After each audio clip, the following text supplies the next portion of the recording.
In this video, I'm gonna teach you how to connect Xbox controller to PlayStation 4 with USB.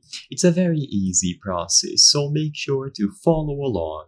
If you have a PlayStation 4, you can actually use an Xbox controller. Of course, needless to say, you will need an adapter, so you will not be able to do this natively. Maybe you want to use an Xbox controller because the grip feels better, it's more comfortable, or you simply want to have extra controllers available when a friend visits you, or something of the kind.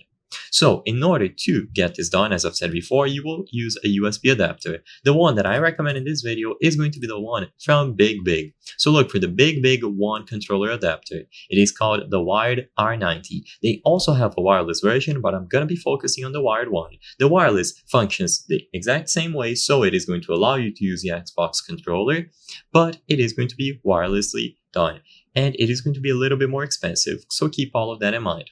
But if you want to use the wired version, purchase it. You can find other adapters from different brands, different manufacturers, and they should work the same. This one from Big is very reliable, it has a lot of reviews, and all that you have to do is plug it into any of the available USB ports on your console. So plug it into any of these ports. And as you probably noticed on the adapter, it has a USB port available. So you plug the Xbox controller on this adapter. So with a cable plugged into the Xbox controller, it is going to be plugged into the adapter, and the adapter is going into the console.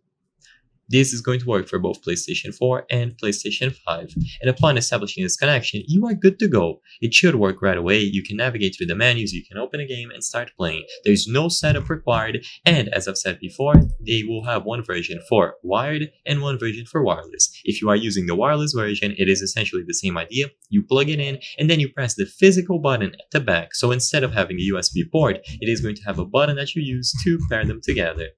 And you can find these adapters from other manufacturers, but I recommend this one from Big. It is reliable, has lots of reviews, and it should work with any controller type.